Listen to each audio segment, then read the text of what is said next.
What's poppin', y'all? It's your boy Lou Too Sick. This is Ring Warriors TV, and this is what we're going to be talking about today. Is Joaquin Buckley an elite UFC welterweight, or is Colby Covington washed? Did we just see boxing's upset of the year? And the Global Fight League, what is it, and can we expect it to last? Alright, we're going to get into all that and more. It's your boy Lou Too Sick. This is Ring Warriors TV. Keep your hands up, baby.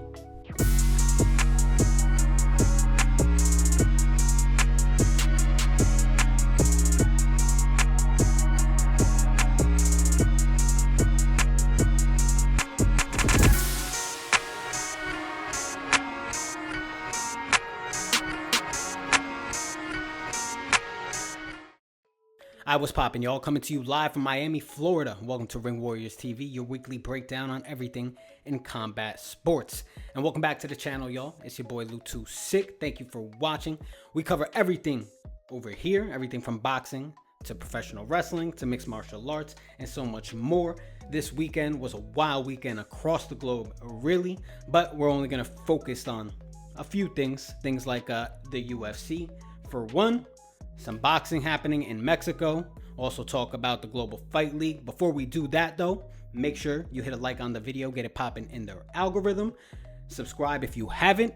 We got a bunch coming, including some list videos, some more history videos. We got this coming every single week. Just more and more we are bringing to you guys. Hey, we're creating a little community here, one based on the thing that we love most. That's combat sports. And what does combat sports bring us? Y'all know it, baby. Alright, yo, top story from the weekend.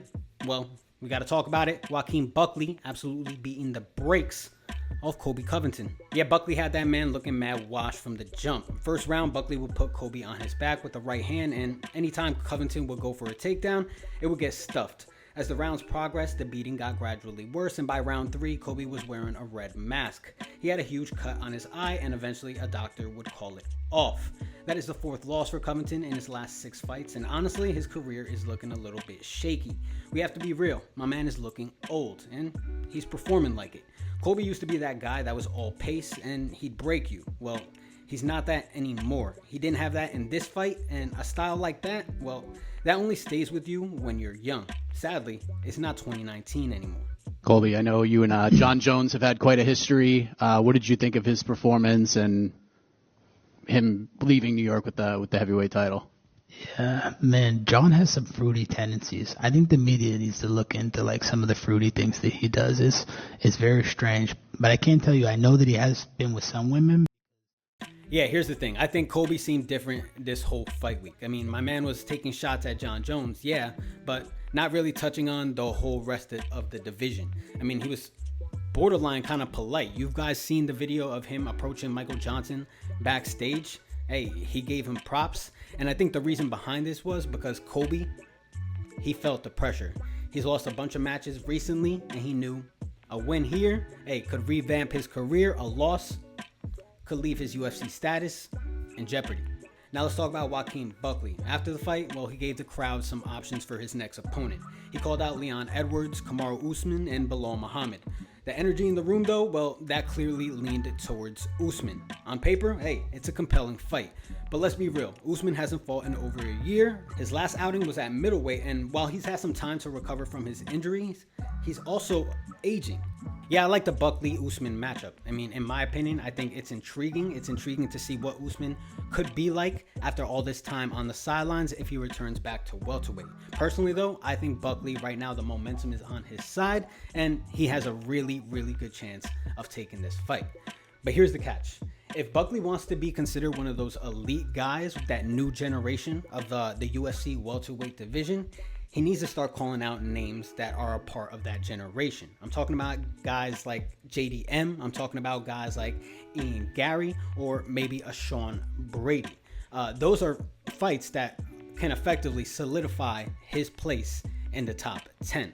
For now, Joaquin Buckley is a serious problem for anyone in the division, but I'm not convinced he's an elite level guy just yet. What do you think? Is Buckley ready for the big stage, or does he still have more to prove? Let me know. Alright, y'all, the next story is a biggie. It's boxing's 2024 upset of the year. I'm calling it right now. I'm talking about France's Bruno Surace Well, the dude only knocked out 3 dudes ever in his career, and on Saturday night, he flattened Jaime Munguia. This was supposed to be an easy, stay busy fight for Munguia, and early on, it seemed like it was going to plan. In round 2, Munguia landed a big left hook that floored Surace, and he had the crowd on their feet. Most thought that was it, but then Surace weathered the storm and adjusted. By round 4, he started making Munguia uncomfortable. He landed some uppercuts and right hands, but still, he was losing each round. Then came round 6. That's when Surace landed a perfectly timed overhand right, and that dropped Munguia flat. It was all she wrote. The arena went absolutely insane. Now, I didn't watch it live, but you could feel the energy in the arena. A French dude comes into Mexico and beats one of Mexico's golden boys. Yeah, and here's the wild part. Munguia was a massive favorite going into this fight. I'm talking about a minus 2,500 favorite. Surace, well, that's a dude that you make a highlight off of. Instead, my man ended up making a highlight himself.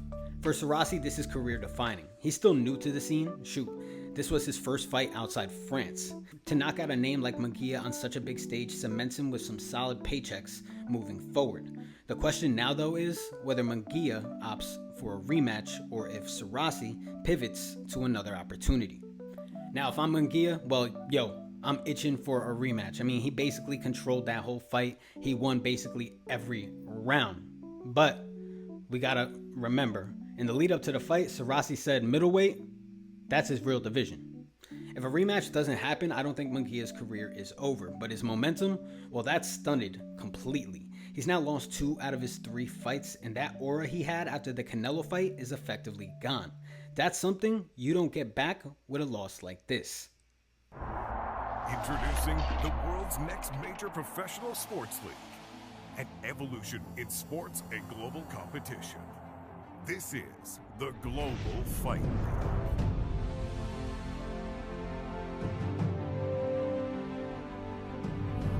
And all right, y'all, we know a little bit more about the Global Fight League. So, hey, let's talk about it. The Global Fight League is stepping into the MMA world with some ambitious promises. Launching in April of 2025, the GFL is introducing a team-based format to the sport. According to its founder, this isn't just another fight league, it's an attempt to reimagine the entire business of combat sports. Here's the setup. 6 teams based in major global markets with 20 fighters per team competing across 10 weight classes. And they're not playing small either. Broadcast deals are expected to take place in January of 2025. Now, is this new? Absolutely not. We've seen this in the past, and I'm talking about the International Fight League, the IFL. That introduced me personally to dudes like Ben Rothwell, Big Country Roy Nelson, Renzo Gracie, Pat Miletich, so many guys, you know?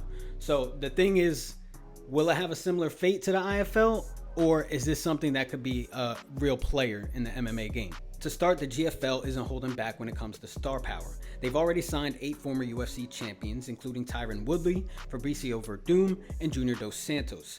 These fighters are big names. But let's be real, many of them have recently been bouncing around to other promotions like Misfits Boxing, Triller, Gamebred FC. So what's the pitch here? Could this league actually cut through the noise in an already convoluted game? Can another promotion succeed along with the UFC? We've seen everyone else fall out to this point. Now PFL and Bellator are having trouble getting their fighters fights. The GFL says it's different. They're offering fighters a 50-50 revenue sharing model, retirement incentives, and an athlete association led by former champion Marlon Moraes. These initiatives are aimed at addressing some of the sport's most persistent problems: fighter pay, long-term health, and career sustainability. And here's what it boils down to. The GFL is pitching itself as an evolution for MMA. I mean, it's calling itself a league for the 21st century, one focused on complete fairness. But can we expect it to last? I mean, if history is any indicator, the MMA game is a dark, shaky spot. And promotions, they come up, they promise big things, and they ultimately fail. So, in my opinion, I don't really have my hopes up.